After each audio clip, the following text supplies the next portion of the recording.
परमपिता परमात्मा पूर्ण ब्रह्म सारी सृष्टि के रचनहार कबीर परमेश्वर, कबीर देव इस काल के लोक में आकर के अपने यथार्थ ज्ञान को, अपने विषय को, अपने विषय में जो यथार्थ जानकारी है वो स्वयं ही देते हैं।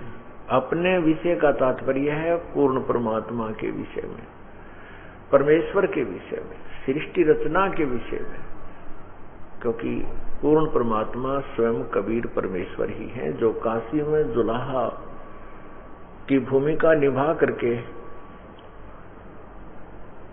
और 120 वर्ष तक बनारस काशी में रह करके सशरीर चले गए थे।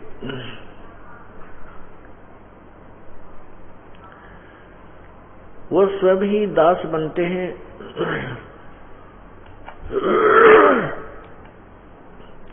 स्वयं ही वो परमेश्वर हैं, स्वयं ही वे तत्वदर्शी संत की भूमिका करते हैं, क्योंकि तत्व ज्ञान परमेश्वर के अतिरिक्त अन्य किसी प्राणी को नहीं होता।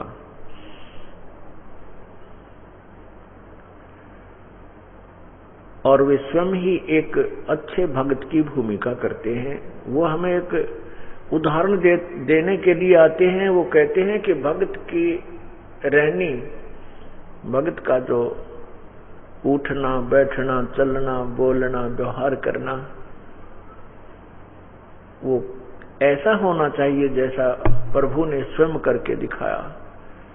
पूर्ण परमेश्वर होते हुए अपने आप को कबीर दास कहा करते थे।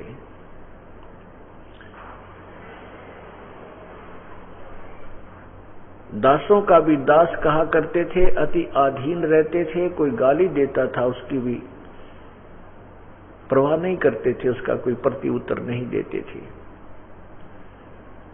परमेश्वर के साथ भी उन स्वार्थी ऋषियों, महर्षियों, गुरुओं, पीरों ने, मुल्ला काजियों ने, ब्राह्मण पंडितों ने, कथित पंडितों ने परमेश्वर के साथ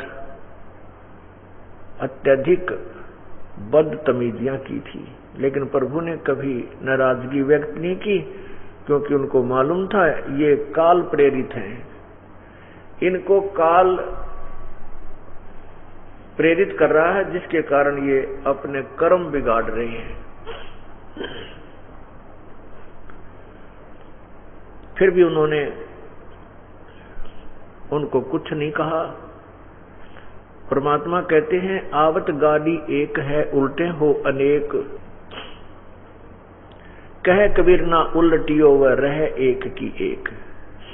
गाली ही से उपजय कलह कष्ट और मीच, मीच कहते मौत को। गाली ही से उपजय कलह कष्ट और मीच, हार चले सो साधु है, लाग मरे सो नीच।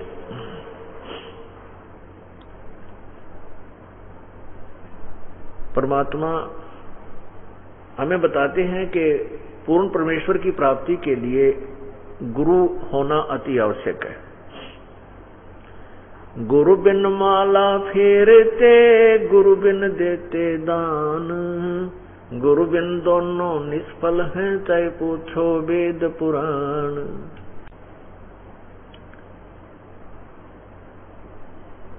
राम कृष्ण से कौन बड़ो, उन्हों भी गुरु कीन, तीन लोक के वे धनी, गुरु अग अधीन।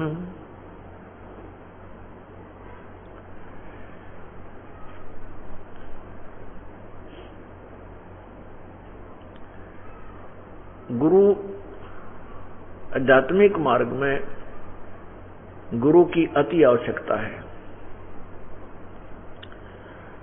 उसी को प्रमाणित करने के लिए परमेश्वर उदाहरण दे रहे हैं कि राम कृष्ण जी को तो आप बहुत बड़ा मानते हैं, उन्होंने भी गुरु धारण किए थे। जैसा कि कल के सत्संग में आपको प्रमाण भी दिया था कि सुखदेव ऋषि जी ने गुरु नहीं धारण किया हुआ था, फिर भी पूर्व जन्म की सिद्धि शक्ति के कारण वो अच्छा सिद्धि युक्त नजर आ रहा था। फिर भी उन्होंने गुरु धारण करना ही पड़ा। अंत में वो बुद्धिमान थे, मान गए कहने से। गुरु के अंदर अंतर होता है, जैसा परसों के सत्संग में, कल के सत्संग में आपको समझाया था। सदगुरु वो होता है जो पूर्ण परमात्मा की भक्ति के विषय में जानकारी देता है और उसके पास पूर्ण विधि भी हो। अब ये ज्ञान दास आपको बता रहा है, इसको सुनकर ना जाने और भी कोई कर्महीन अपने आप नाम देने लग जाएगा, वो अपने कर्म बिगाड़ेगा, अपने जो ना किस्मत को खराब करेगा, क्योंकि उसको अधिकार नहीं है नाम देने का। वो अनधिकारी से उपदेश लिया हुआ वो प्राणी जिसको उपदेश देगा उसको कोई लाभ नहीं होगा, वो बहकाएगा, उसके जीवन को बर्बाद कर देगा। इतना कर सकता है। जैसे एसएस बोर्ड का चेयरमैन होता है, सरकार ने उसको अधिकार दे रखा है कि इस पोस्ट के बच्चों को आप अपॉइंटमेंट दे सकते हो, उसकी टर्म एंड कंडीशंस जो पूरी हों। तो वो अपॉइंटमेंट लेटर छपे हुए होते हैं, उनमें केवल कैंडिडेट का नाम, एड्रेस लिख दिया जाता है। तो उसको यदि कोई और व्यक्ति छपा करके ऐसे ही किसी कैंडिडेट का उसी तरह नाम लिखकर अपने दस्तखत कर दे, एनीबॉडी और कोई चेयरमैन के अतिरिक्त, तो वो अपॉइंटमेंट लेटर वो नहीं चलेगा। उससे उस लड़के को सरकारी नौकरी नहीं मिलेगी। बात वही है, जो कि तुम लैंग्वेज है, सेम प्रोसीजर उसने अपनाया है जो डुप्लीकेट काम कर रहा है। उस बच्चे की अपॉइंटमेंट तभी मानी जाएगी जहां उसमें चेयरमैन के साइन होंगे और वहीं का नंबर लगा हुआ हो। बात वही होती है, You are hereby appointed for the post of such and such, your salary will be such and such, these will be terms and conditions, और नीचे वो साइन लिख कर देता चेयरमैन, तो वो लड़के को नौकरी मिल जाती है। फिर सरकार उसको पूरा लाभ देती है। और नकली व्यक्ति अगर कोई ऐसे ही बना करके अपने साइन करके हस्ताक्षर करके दे देवे, तो वो झूठ, वो कपट कर रहा है, धोखा कर रहा है। इसी प्रकार इस दास को पूर्ण परमात्मा ने इस काल ब्रह्मांड के एसएस बोर्ड का चेयरमैन बना रखा है। इस दास के साइन से ही इस ब्रह्मांड में, 21 ब्रह्मांड के अंदर वर्तमान में इस दास के ही हस्ताक्षर होंगे तो वो नाम आपका सफल होगा, अर्थात इस दास से ही प्राप्त किया जाएगा तो आपका नाम सफल होगा। आपको फिर सरकार, अर्थात वो सच्ची सरकार, सच्चा साहेब पूर्ण परमात्मा आपको सब सुविधाएं देगा, अन्यथा नहीं देगा। ये नियम है। फिर जब आपने गुरु धारण कर लिया है तो फिर उसके विषय में बताते हैं, गुरु मानुष कर जानते ते नर कहिए अंध, ओवे दुखी संसार में आ गए यम के फंद।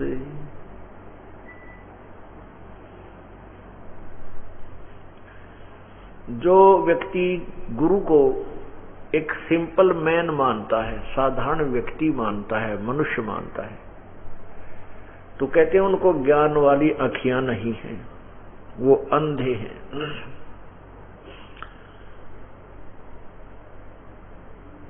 फिर वो कहते हैं उनको पूर्ण लाभ उस संत से नहीं मिलेगा।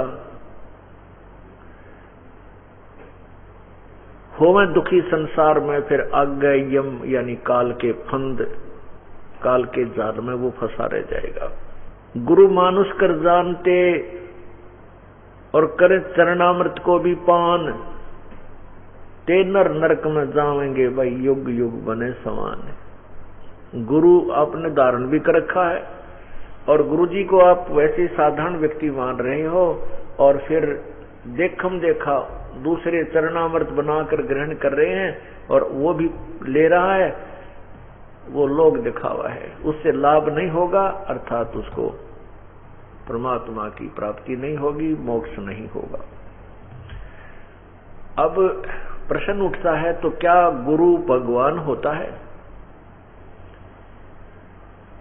वैसे तो भगवान राम अल्लाह, खुदा, गॉड, स्वामी, मालिक, ये एक शक्ति बोधक शब्द होते हैं, उपमात्मक शब्द है।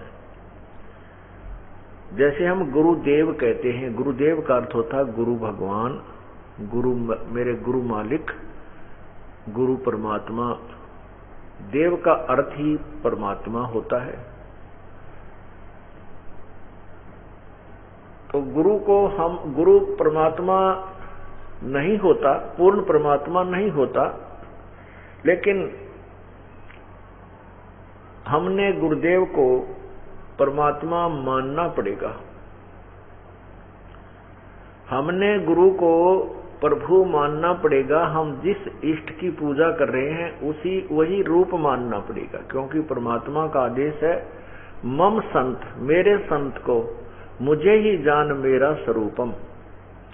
मेरे जो मेरा नुमाइंदा है, जो मेरा संत है, उसको मेरा ही संत जान, मेरा ही स्वरूप जान।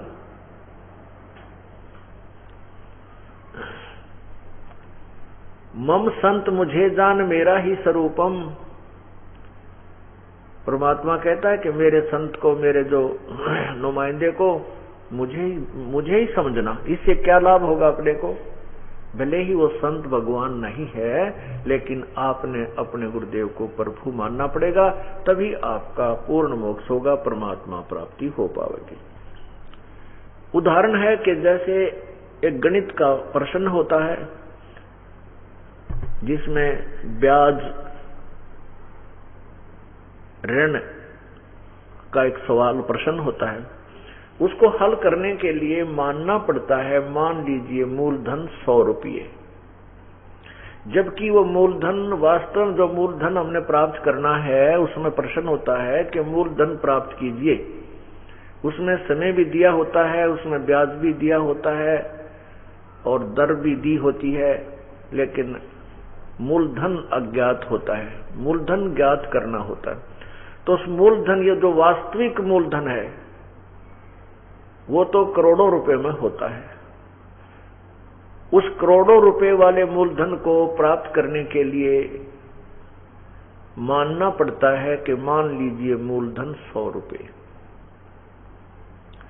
वो 100 रुपये मूलधन मानकर हम उसका जो कुछ अज्ञात टाइम भी होता है या दर अज्ञात होती है, वो दर निकाल लेते हैं। उसके बाद फिर हम उसकी फार्मूला के अनुकूल मल्टीप्लाई आदि करके, गुणा घटा करके हम वास्तविक मूलधन को प्राप्त कर देते हैं। यदि हम 100 रुपये मूलधन नहीं मानेंगे तो हम वास्तविक मूलधन को प्राप्त नहीं कर सकते, हमारे 0 नंबर आएगा। इसलिए इस परमात्मा के प्रश्न को, परमात्मा प्राप्ति के प्रश्न को हल करने के लिए, मोक्ष रूपी प्रश्न के हल करने के लिए आपको मानना पड़ेगा हमारे गुरुजी परमात्मा है, हमारे वही भगवान है जिसको हम ढूंढना चाह रहे हैं। इससे क्या लाभ होगा कि परमात्मा आपको कहीं भी दर्शन देगा, इस दास के रूप में देगा। क्यों देगा? क्योंकि आप मुझे पहचानते हो, इस स्वरूप को आप अच्छी तरह पहचानते हो। और ये ऊपर जब यहाँ से शरीर छोड़कर चलेंगे तो बहुत बड़ा मेला है। त्रिकुटी के ऊपर जाकर के सब प्रकार के प्राणी, जो अन्य साधक है, वो भी वहां पहुंच जाते हैं। जिन्होंने स्वर्ग आदि में जाना, वहां भी इकट्ठा मेला बन जाता। जैसे एयरपोर्ट होता है, एयरपोर्ट के ऊपर फिर वहां जाकर के अपने अपने गंतव्य स्थान की उन विमानों को ढूंढना पड़ता है, उनमें बैठकर चले जाते हैं। तो वहां जाने के पश्चात आपको पूर्ण परमात्मा, पूर्ण प्रभु कबीर परमेश्वर इस दास के रूप में कहीं खड़ा दिखाई दे या बैठा दिखाई देगा। तो आप तो देखते ही गुरुदेव को, जैसे अब आपके उमंग उठती है, हिलोर उठती है, गुरु जी के दर्शन हो। कहाँ से खड़े हैं? सब खड़े होकर के एडी उठा कर देखने की चेष्टा करते हैं। तो आपका ये स्वभाव, ये आपका जो रिहर्सल, आपकी जो ये प्रयत्न, ये वहां भी फिर ऐसा ही बना रहेगा। वहां फिर गुरुदेव आपको के रूप में परमात्मा नजर आएंगे। और जैसा आपका बोलना चालना व्यवहार इस दास के साथ आप कर रहे हो, ये एक रिहर्सल बन रहा है। ये सोच लीजिए कि हम परमात्मा के साथ व्यवहार कर रहे हैं, परमात्मा के साथ डीलिंग कर रहे हैं। भले ये दास भगवान नहीं है, ये तो दास है प्रभु का, उनका भेजा हुआ कुत्ता हूं, आपके लिए भौंक रहा हूं, ये अमृतवाणी सुना रहा हूं, आपको जगा रहा हूं। आप धनी हो, धनी व्यक्ति शीघ्र जाग जाता है कि उसको चिंता होती है कहीं तेरा धन ना कोई चोर चोरी कर ले जावे। रात्रि के समय जब कुत्ता भौंकता है, जिसके पास पैसे रखे हों तो वो तुरंत जाग जाता है और इधर उधर देखता है, और जिसके पास कोई पैसा है नहीं, चवन्नी है नहीं, वो अपना पड़ा रहता है, सोता रहता है, वो कुत्तों के भौंकने की परवाह नहीं करता। तो ये दास जब आपको जगा रहा है, आवाजें लगा रहा है, जो बुद्धिमान लोग हैं जिनके पास पूर्व जन्म की कोई पूंजी है, वो तुरंत जाग जाते हैं, आकर्षित हो जाते हैं, चिंतित हो जाते हैं, और फिर उपदेश लेने की चेष्टा करके उपदेश प्राप्त कर लेते हैं, फिर अपना मोक्ष का मार्ग उनको मिल जाता है। तो ऐसे ही यहां जो आप रिहर्सल करते हो, क्योंकि कुछ दिनों के बाद ये धीरे धीरे सेट होगा। बहुत दिनों का बिगड़ा हुआ काम है ये, बहुत युगों से बिगड़ा हुआ ज्ञान है, बहुत युगों से बिगड़ी हुई ये भक्ति विधि है, अब धीरे धीरे स्वीकार्य होगी। ये बिल्कुल यथार्थ है, भक्ति शास्त्र अनुकूल है, इसी से जीव का मोक्ष हो सकेगा। अब जो भक्त आत्माएं आते हैं, प्रणाम करते हैं, दंडवत प्रणाम करते हैं, ये भी हमारा एक यज्ञ होता है, और इसके अंदर आधीनी आती है। केवल देखम देखा दंडवत प्रणाम करने से लाभ नहीं होगा, हृदय से प्रणाम हो।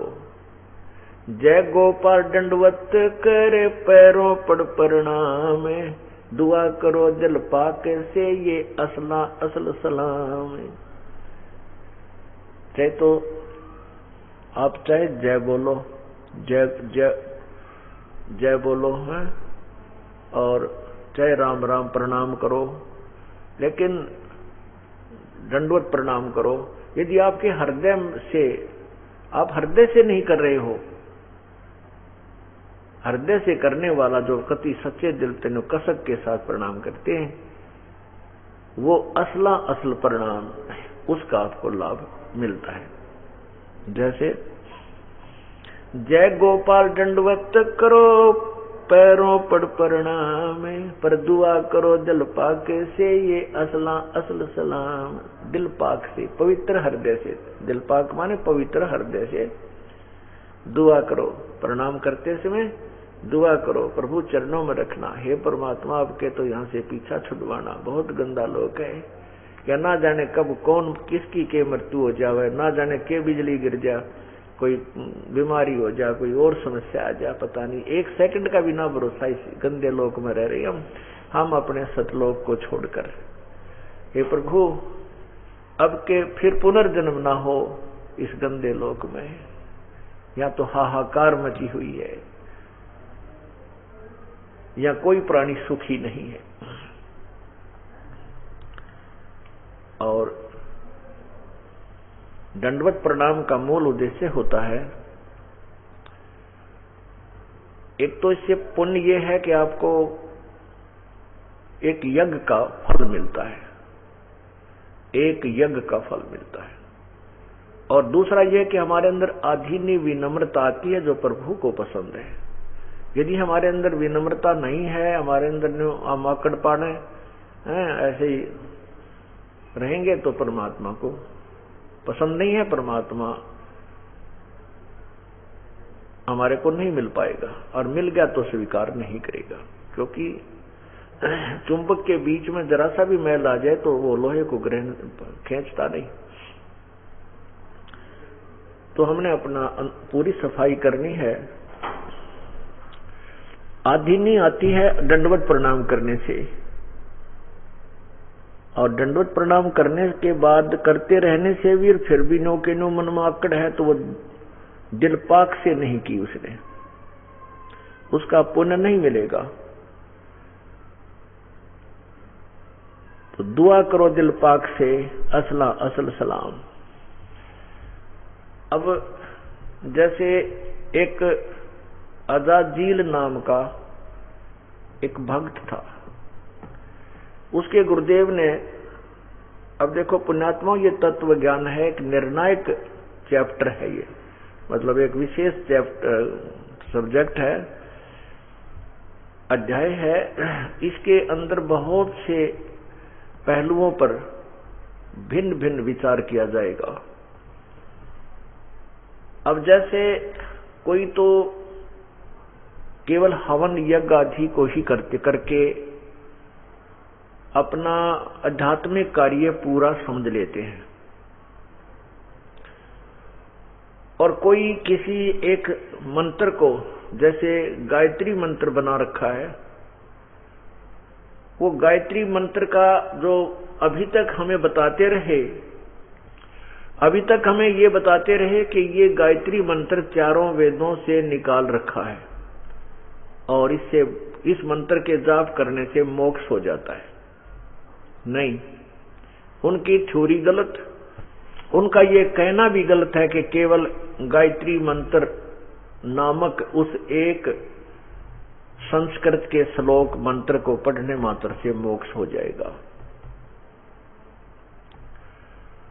दूसरा उनका ये गलत कि ये चारों वेदों से लिया गया, नहीं, ये यजुर्वेद के अध्याय नंबर 36 का मंत्र नंबर 3 है, कंप्लीट है। इसके सामने, इसके पहले ओम अक्षर नहीं लगा, इसके साथ जो ओम अक्षर लगाकर जाप किया जाता है ये भी व्यर्थ है। जैसे गाड़ी का पिस्टन होता है, मोटर गाड़ी का, उस पिस्टन, वो पिस्टन बनाया होता है बिल्कुल कंपनी की तरफ से, वो बिल्कुल ओके होता है, और उसके साथ कोई नट वेल्ड कर दे अपनी चतुरता दिखाने के लिए उस पिस्टन के बराबर में, कि अब ये सबसे अच्छा लाभदायक, अब और ज्यादा उपयोगी हो गया, कोई ये कहे कि अब ज्यादा उपयोगी हो गया पिस्टन के साथ नट वेल्ड करके, अपनी चतुरता दिखाता है, वो तो बैठा दिया उसने पिस्टन का। अब वेदों में, वेदों का ज्ञान ब्रह्म बोल रहा है और पूर्ण ब्रह्म के विषय में जानकारी दे रहा है।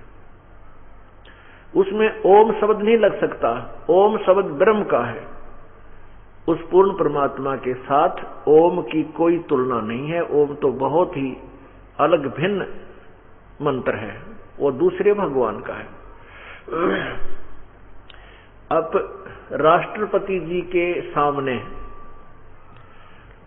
उनका शुभ नाम लेते हुए और उनको कह दे कि मुख्यमंत्री जी, मुख्यमंत्री और फिर राष्ट्रपति जी, मैं आपसे सविनय विनय निवेदन करता हूं, तो उस व्यक्ति को राष्ट्रपति पसंद नहीं करेगा जो उसके सामने मुख्यमंत्री भी लगा रहा है। ये उसको सोचेगा ये या तो नशा कर रहा है या बकवादी आदमी है या ज्ञानी ने, क्या है बिना बेरा, जब राष्ट्रपति के सामने मुख्यमंत्री शब्द साथ जोड़ रहा है, इसको किसी चीज का पता नहीं है। इसी प्रकार ये यजुर्वेद अध्याय नंबर 36 का मंत्र 3 है, इसमें पूर्ण परमात्मा की महिमा के विषय में बताया है कि वो परमात्मा कैसा है, कहाँ रहता है, वो उसी की भक्ति से जीव का पूर्ण मोक्ष होगा। ये तो अच्छी बात है। ओम भूर्भुवः स्वः तत्सवितुर्वरेण्यं भर्गो देवस्य धीमहि धियो यो न प्रचोदयात्। बस ये एक यजुर्वेद का मंत्र है। इस यजुर्वेद के मंत्र में ये महिमा लिखी है कि वो परमात्मा स्वयंभू है, वो सारी सृष्टि का रचनहार है, स्वयं प्रकाशित है। उस प्रभु की भक्ति से ही जीव का मोक्ष हो। हे परमात्मा, हमारी बुद्धि को भी आपके चरणों में लगाए रखना। ये इसका इतना अनुवाद है। अब इसको हम बार बार कहते रहे कि वो परमात्मा स्व प्रकाशित है, सबसे पहले प्रकट होने वाला, सबसे पहला प्रभु है, स्वयंभू है, ये कहते रहे हम। जैसे हम बिजली के गुण गाते रहे, बिजली पंखा चलाती है, अंधेरे को उजाले में बदल देती है, जमीन से पानी ट्यूबवेल चला देती है, सिंचाई का काम आता है, दूध को रिड़क देती है, घी निकाल देती है, और बिजली का कनेक्शन ले नहीं रहे बिजली घर लाने के लिए कोई प्रयत्न कर नहीं रहे, केवल इस व्याख्या को गा रहे हैं बार बार। बिजली पंखे चलाती है, अंधेरे को उजाले में बदल देती है, अंधेरे को उजाले में बदल देती है, और जो तरीका है वो अपना नहीं रहे, तो क्या वो बिजली गुण देवेगी? नहीं देवेगी। ये तो केवल ज्ञान प्राप्त है कि बिजली के ये गुण हैं, ये भी जरूरी आवश्यक है, क्योंकि इसके गुणों का ज्ञान होए बिना फिर कनेक्शन की रुचि नहीं बनती। इसलिए केवल गायत्री मंत्र के जाप अकेले करते रहने से, वो तो आवर्ती करते रहने से केवल ज्ञान है, प्रभु ऐसा है ये करता है। अब वो करेगा कैसे? उस परमात्मा का कनेक्शन लेना होगा, उसका मंत्र लेना होगा, और वो कनेक्शन उसी पावर हाउस से मिले जो थर्मल प्लांट से पावर हाउस पीछे से कनेक्टेड हो। अर्थात जिस संत के ऊपर पूर्ण परमात्मा की कृपा हो और वो पूर्ण रूप से कनेक्टेड हो, उसकी पीढ़ी दर पीढ़ी वहां परमात्मा तक संतों के माध्यम से पहुंच रही हो, तो उनसे वो लाइट सीधी उस प्रभु की पावर आ रही होती है उस संत में। उस संत से यानी उस पावर हाउस से फिर आगे कनेक्शन दिया जाएगा, तो उन कनेक्शन लेने वालों को बिजली वो लाभ देवेगी जो वो पहले गुणगान किया करते थे। तो गायत्री मंत्र के जाप करने से ज्ञान यज्ञ होती है। ये नहीं कह सकते कि ये व्यर्थ है, इससे कोई लाभ नहीं है, लेकिन आंशिक लाभ है। एक ज्ञान यज्ञ का फल मिलता है जो हम प्रभु की, जैसे कबीर परमेश्वर की कबीर वाणी को पढ़ने से, श्री नानक साहिब जी की अमृतवाणी को पढ़ने से, संत गरीबदास साहिब जी की वाणी को पढ़ने से, या गीता जी के पढ़ने से, या वेदों के पढ़ने से हमें केवल ज्ञान यज्ञ होता है, उसका पुण्य मिलता है, ज्ञान यज्ञ का पुण्य मिलता है। यज्ञ का पुण्य क्या होता है? यज्ञ का फल क्या होता है? यज्ञ तो केवल इतना काम करती है, जैसे यज्ञ करने से धर्म बनता है, पुण्य बनता है, उस पुण्य से हम स्वर्ग भी जा सकते हैं कुछ समय के लिए। जितना भी पुण्य हमने किया होगा उसके आधार पर हम स्वर्ग जा सकते हैं। स्वर्ग में 1 वर्ष का समय बने, आपकी जितनी पूंजी पुण्य की होगी उतने समय तक रह सकोगे स्वर्ग में।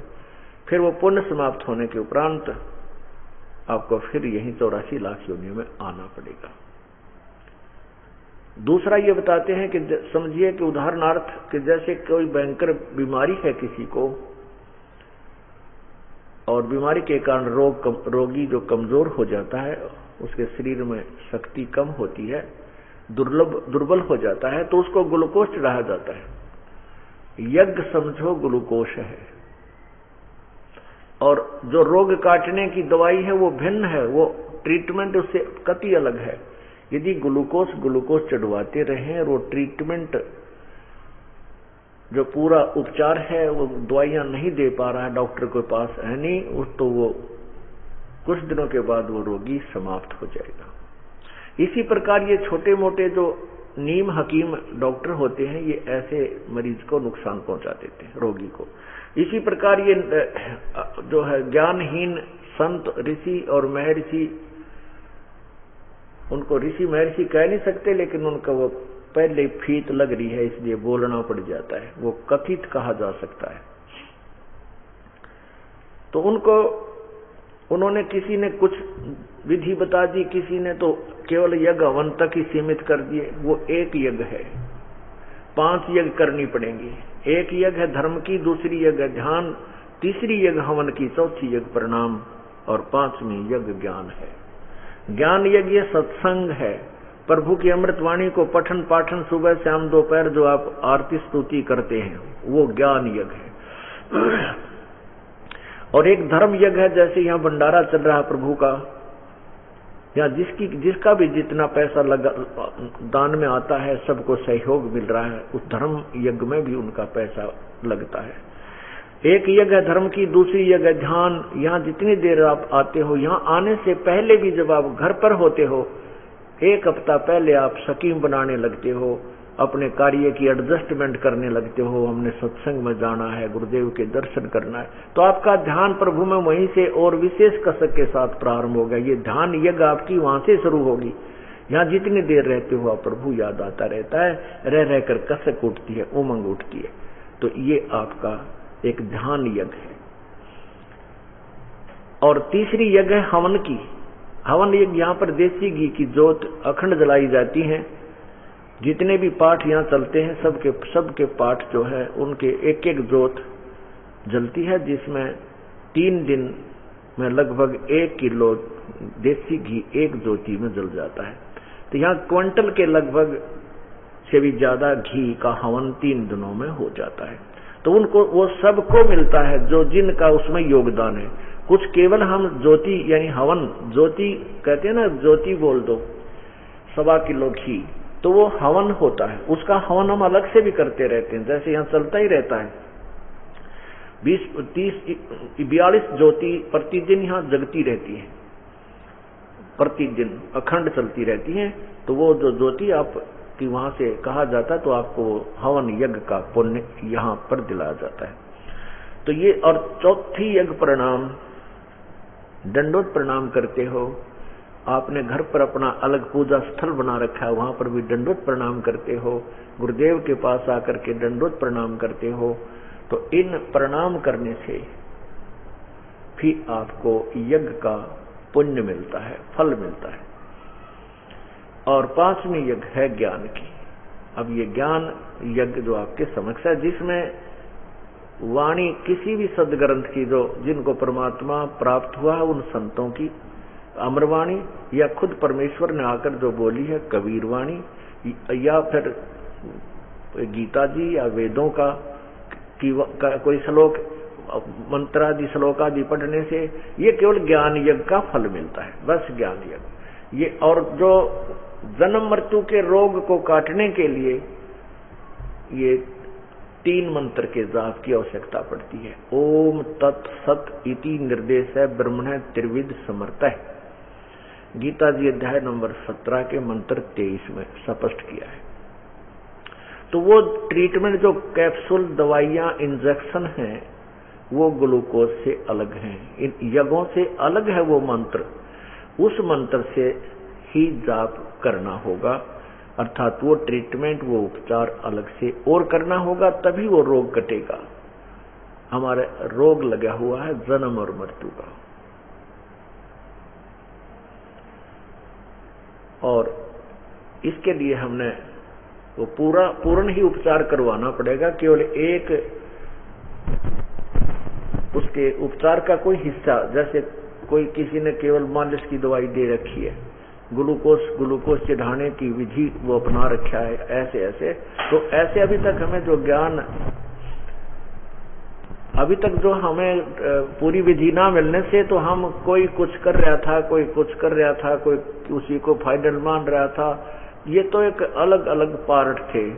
जैसे गाड़ी का पहिए, व्हील अलग होते हैं, बॉडी अलग होती है, स्टीयरिंग अलग होता है, इंजन न्यारा होता है, तो इस प्रकार चेसी न्यारी होती है। अब कोई एक व्हील को लेकर के उसको घुमाता फिर रहा है कि हट दूर हो लो, गाड़ी आ रही है, गाड़ी आ रही है, तो वो गाड़ी नहीं है, वो गाड़ी का एक स्पेयर पार्ट है। उस सभी को मिलाकर के वो कार गाड़ी बनेगी। ऐसे हम कोई कुछ छोटा, कोई साधना कर रहा है, कोई केवल एक ओम नाम कोई जाप करता है, कोई कुछ कर रहा है, कोई अपने मंत्र केवल गायत्री मंत्र को ही जाप करके अपनी मोक्ष मानता है। नहीं, ये सभी मिला करके ये राम नाम की गाड़ी बनेगी, तब ये आपको बैठाकर सतलोक ले चलेगी। एक अजाजील नाम का एक भक्त था, उनको जैसा भी कोई गुरुदेव मिला, उसने गुरुदेव ने बताया कि भाई तू प्रणाम किया कर, प्रणाम एक यज्ञ होती है और प्रणाम से यज्ञ का पुण्य मिलता है। यानी नमस्कार कहो, बंदगी कहो। तो उसने गुरुदेव के आदेश से ऐसी शरण उठी, ऐसी लौ लगी उसकी कि उसने अपने जीवन में, पहले आयु भी बहुत ज्यादा लंबी हो जाती थी, 11 अरब बंदगी की, प्रणाम किया 11 अरब। और उस 11 अरब के प्रणाम से यानी यज्ञ से उसको कितना पुण्य मिल गया, कैसा फल मिला कि वो जब विष्णु जी के लोक में गया,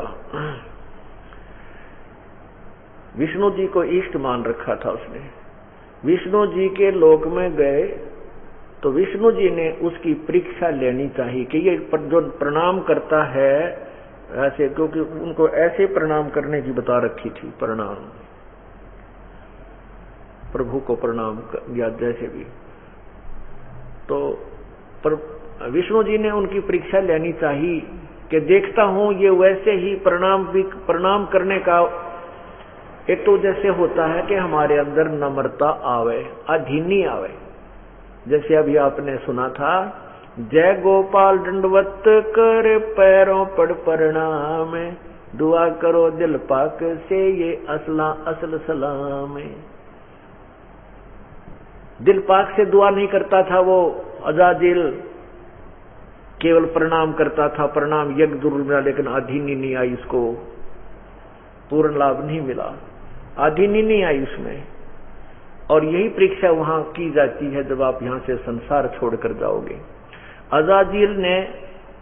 अजाजिल से विष्णु जी ने कहा कि भाई अजाजिल तूने इतना पुण्य कमा लिया है, आपने इतना यज्ञ की है, प्रणाम यज्ञ, कि आपको बहुत ही ऊंचा पद यहां स्वर्ग में दिया जाएगा। अजाजिल कहने लगा ठीक है धन्यवाद आपका। तब भगवान ने ये परीक्षा लेनी चाहिए, देखता हूं ये इसमें कुछ नम्रता भी है या वैसे ही ये लोग दिखावा करे था। उसके लिए पहले ही प्रभु का एक गेट बना हुआ था, जैसे इन पार्कों में बना देते हैं जिसमें से आदमी झुक कर जा, इतना छोटा सा गेट बना दिया, ऐसे गोल गोल, उसके ऊपर बेल पौधे चढ़े हुए थे भगवान के वहां दरबार में।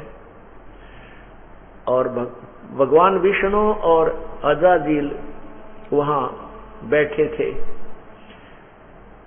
भगवान ने कहा कि अजाजिल आपके अंदर इस प्रणाम करने से इतनी सिद्धि शक्ति आ गई है कि तू अपने वचन से एक व्यक्ति उत्पन्न कर सकता है।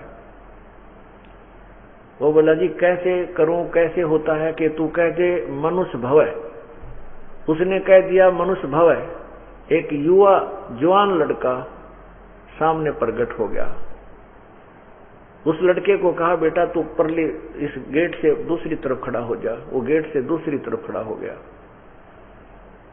तो अजाजिल में और आकड़ भरगी आंडी पाक गया के लिए तू तर्जुमा भगवान ने बन गया जब तेरे वचन था, और लड़का एक व्यक्ति उत्पन्न हो गया। अब देखो पुण्यात्माओं, चुंबक के संग में साधारण लोहा भी चुंबक के गुणों से युक्त हो जाता, लेकिन वो अस्थायी होता है, वो पूर्ण चुंबक नहीं बन पाता। प्रभु के गुणगान करने से हमारे अंदर कुछ सिद्धियां आ जाती हैं जो भगवान की एक प्रकार की शक्ति का कुछ अंश होता है। प्रभु में तो बहुत शक्ति होती है, केवल एक सिद्धि नहीं होती, सर्व शक्ति होती है।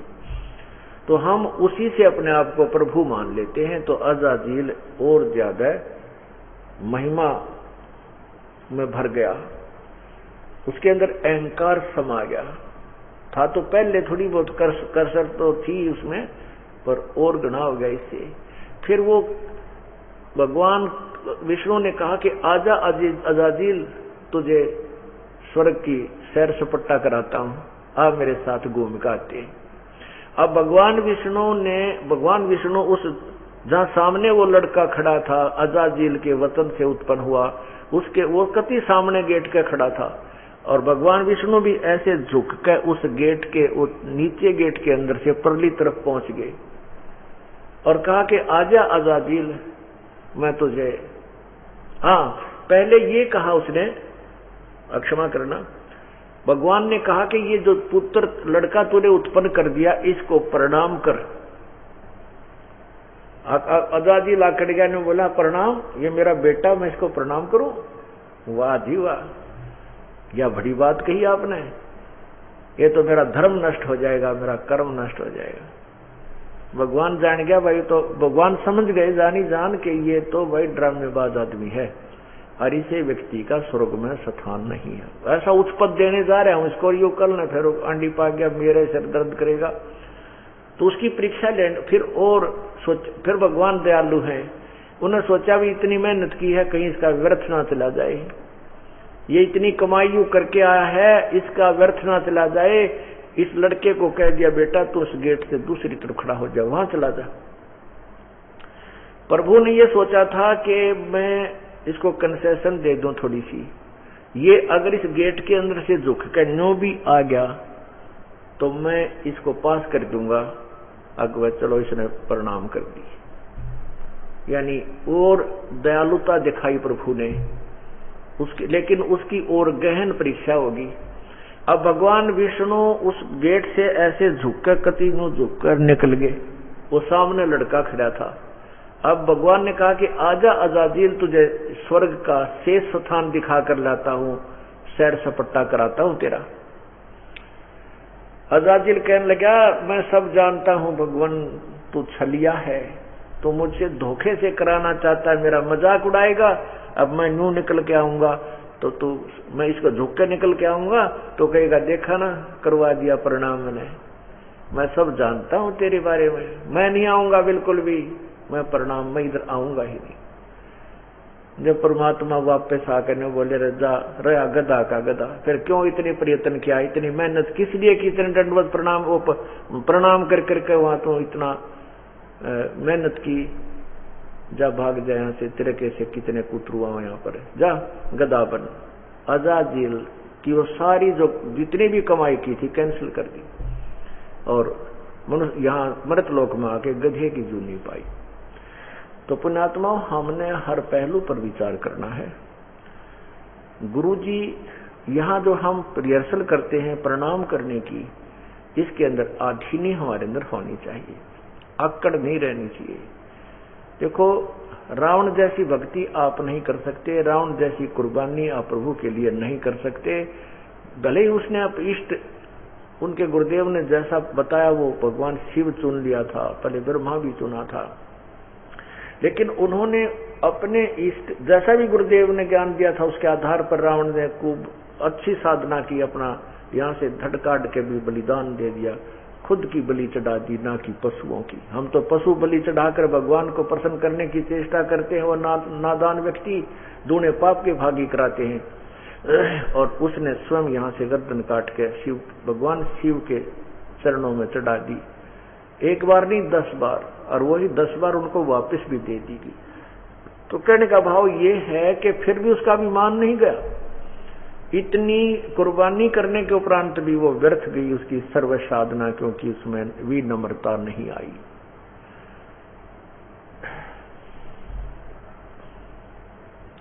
आधीनी के पास है वो पूर्ण ब्रह्म दयाल, मान बढ़ाई मारियो बेअदबी सिरकाल। बेअदबी भाव नहीं साहेब के ताही, अजाजिल की बंदगी पल माही बहाई।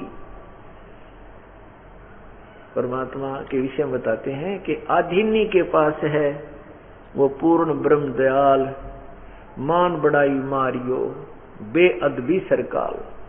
जो बेअदबी करते हैं, अब आधीनी नहीं रखते हैं, उनके सिर के ऊपर काल मंडराया रहता है।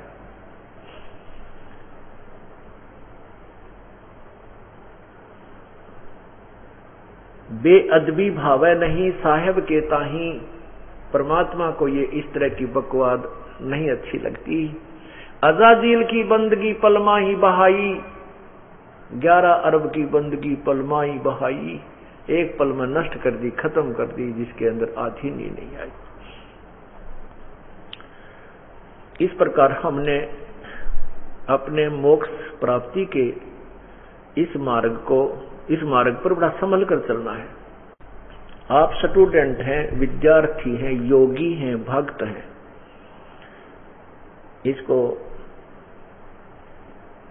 जैसे शिक्षा अक्षर ज्ञान ग्रहण करने वालों को विद्यार्थी कहते हैं, इसी प्रकार इस तत्व ज्ञान ग्रहण करने वालों को योगी कह देते हैं, भक्त कहते हैं, श्रद्धालु कहते हैं, साधक कह देते हैं।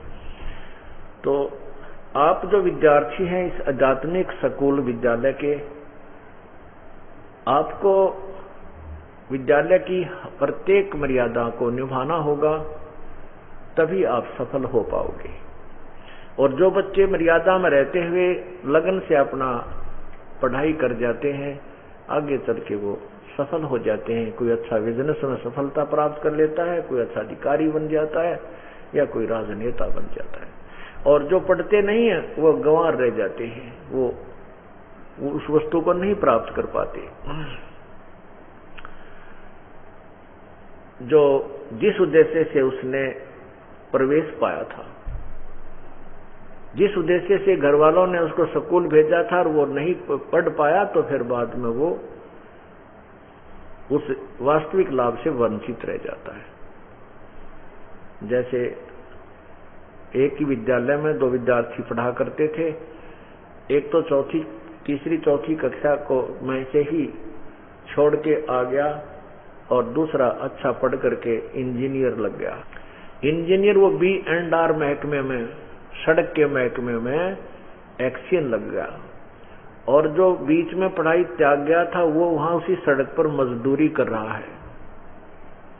तब वो रो रहा है कि देखो ये मेरा सहपाठी था, ये एक्शन लगा हुआ है, एग्जीक्यूटिव इंजीनियर लगा हुआ है, कार में आता है, और सब सलूट लगाते हैं, बड़ी इसको तनख्वाह मिलती है, और मेरे कर्म फूट गए, मैंने अपने भाग आप फोड़ दिए, मैं पढ़ा नहीं। अब पछता रहा है जब वो सारी बात बिगड़ दी। तो परमात्मा कहते हैं आछे दिन पाछे गए, गुरु से किया ना हेत, अब पछतावा के कर भाई चढ़िया चुगी खेत। तो पुण्यात्मा आप विद्यार्थी हैं, जो अब इस विद्यालय से नाम कटवा लेगा, नाम तोड़ देगा, नहीं आएगा, वो बाद में रोएगा ऊपर अपने मुंह करके। उसको तब पता लगेगा जब वो संसार छोड़कर जाएगा, और वहां पर उसके साथ फिर यम के दूत कैसा व्यवहार करेंगे। तो उसको देख करके परमात्मा हमें आगाह करते हैं, बताते हैं कि जो पुण्यात्माएं हैं सत्संग को सही समझ करके सत्भक्ति पर लग चुकी हैं, उनको अब ये बातें याद आती हैं। क्या? सतगुरु के उपदेश का लाया एक विचार, जय सतगुरु मिलते नहीं जाते नरक दुआरे। ओहे यम द्वार में दूत सब करते खेचातान, उनसे कबू ना छूटता फिर फिरता चारों खानी। अब जो बुद्धिमान व्यक्ति जिनको ये तत्व ज्ञान प्राप्त हो जाता है और ये यथार्थ नाम प्राप्त हो जाता है, फिर ये क्या कहते हैं, विचार करते हैं। प्रभु हमें बता रहे हैं कि वो पुण्यात्मा फिर ऐसे विचार करता है कि सतगुरु के उपदेश का, सतगुरु के तत्व ज्ञान के रूपी ये उपदेश हमने ज्ञान सुना और फिर उससे नाम ग्रहण किया, दान ये नाम प्राप्त किया, उपदेश लिया। अब उसका विचार आता है परमात्मा जब ये मार्ग, ये भक्ति विधि हमें नहीं मिलती तो कहाँ जाते नरक द्वार, नरक के अंदर जाते। और नरक द्वार में, उस यम द्वार में, यम के लोक में यमदूत ऐसे कूटते, बुरी तरह पीटते, क्योंकि वो कहते चलो इस नरक में, और नरक में हाहाकार मची हुई है, वहां बड़े भयंकर प्राणी उनको खा रहे हैं, जो नरक के अंदर सूक्ष्म शरीर युक्त अन्य प्राणी होते हैं। हमारे शरीर के इस ऊपर के, ये ऊपर जो बॉडी नजर आ रही है, इसके अंदर एक और बॉडी है, उसको सूक्ष्म शरीर कहते हैं। उसके उसी में हमें पीड़ा होती है। इस शरीर को जैसे सर्प कांचुली छोड़ जाता है, सर्प जो कांचुली छोड़ देता है वो सर्प अलग है, कांचुली अलग है।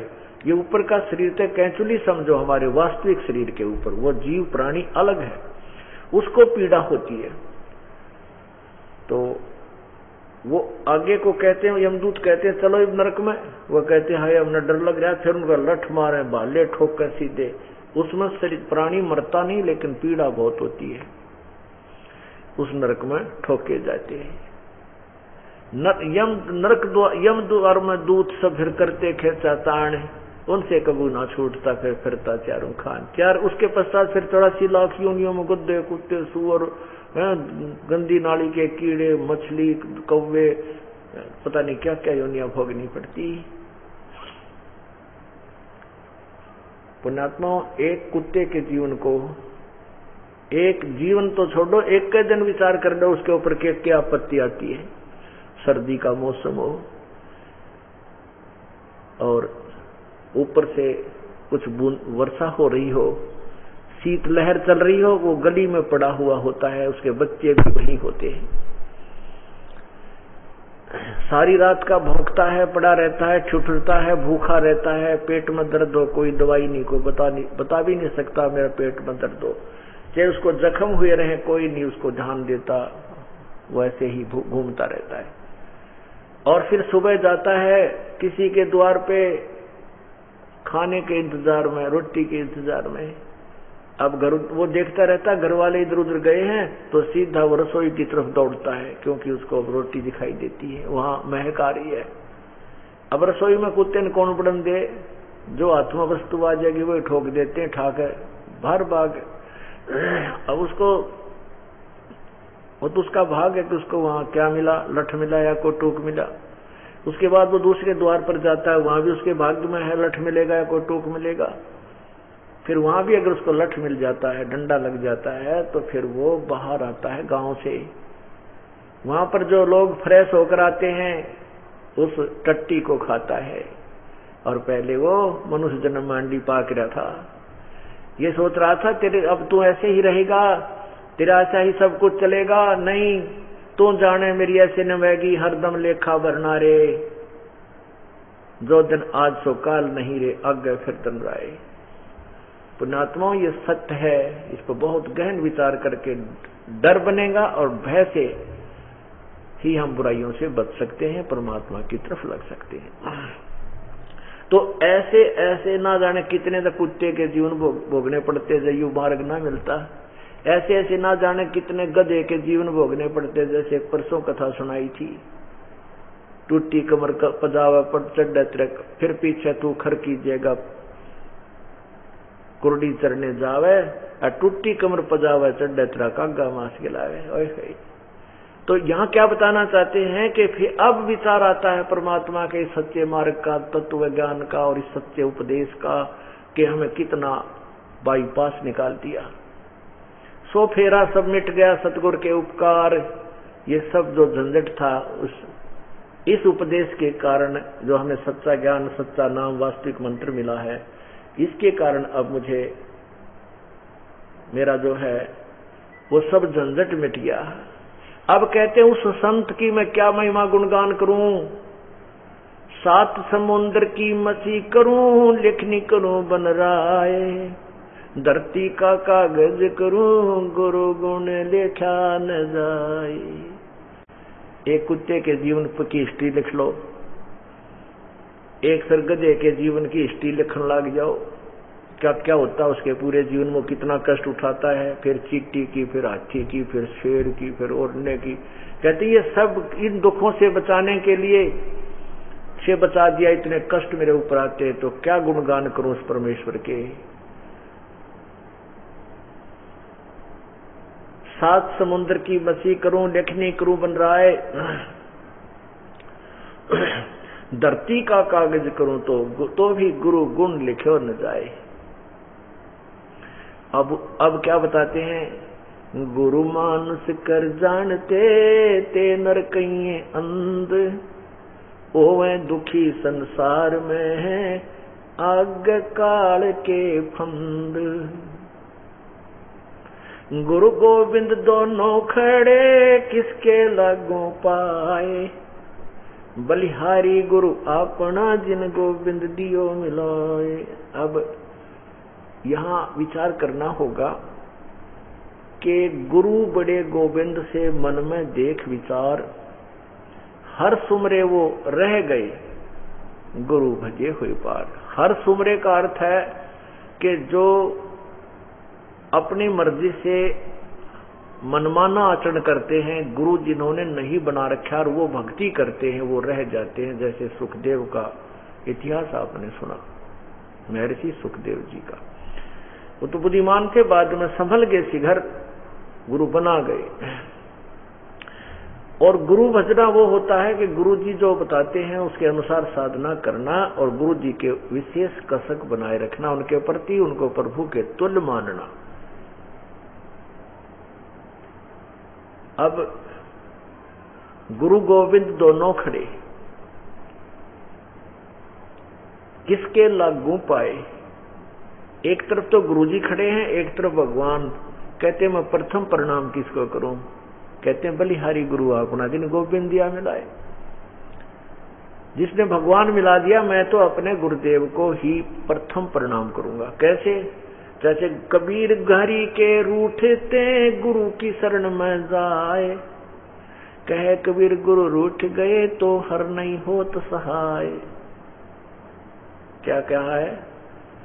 जैसे आप फॉर एग्जाम्पल, उदाहरण के तौर पर,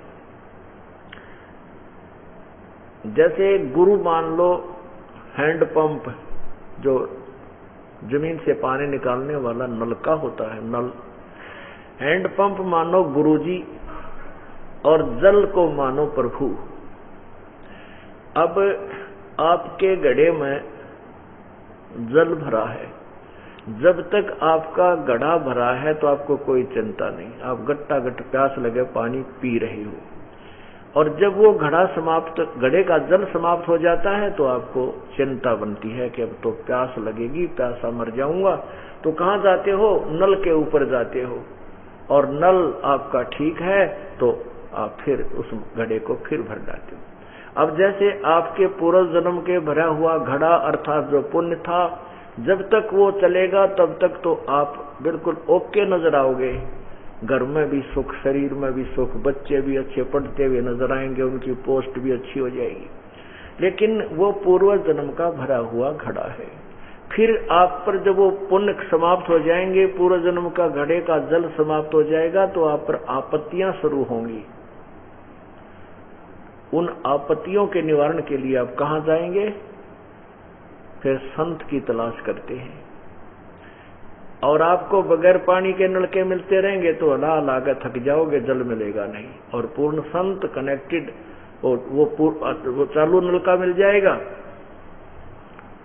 तो वहां से आपको जल मिलेगा। तो जब आपके ऊपर आपत्तियां आई तो क्या कहते हैं? जिस व्यक्ति के ऊपर आपत्ति आ जाती है, नुकसान होने शुरू हो जाते हैं, तो क्या कहता है कि मेरा राम रूठ गया, मेरा प्रभु रुष्ट हो गया, मेरा भगवान रुष्ट हो गया, मुझे आपत्तियों ने घेर लिया। अर्थात उसके पुण्य समाप्त हो गए।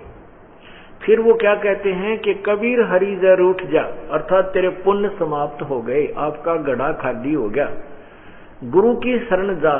गुरु का अर्थ है जो पूर्ण संत और प्रभु से कनेक्टेड हो, प्रभु से मिला हुआ हो, प्रभु का कृपा पात्र हो, जैसे चालू नलका हो और मीठे जल का हो।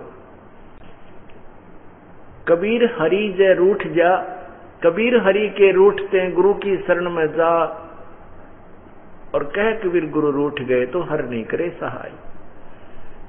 अब जैसे आपका जल समाप्त हुआ घड़े का, तो नलके के पास गए और नलके की सेवा की, वो साधना की, हैंड पंप घुमाया और पानी भर जाए। और यदि आपका जो नलका ही खराब हो गया तो जल नहीं मिलेगा आपको। इस प्रकार कहते हैं कबीर हरि के रूठता गुरु की शरण में जा, कहे कबीर गुरु रूठ गए तो हर नहीं करे सहाय। जब आपका हैंडपंप खराब हो गया तो आपको जल नहीं मिलेगा। इसलिए गुरु जी को प्रसन्न रखना है। गुरु जी जो सतगुरु होंगे वो कैसे प्रसन्न होते हैं?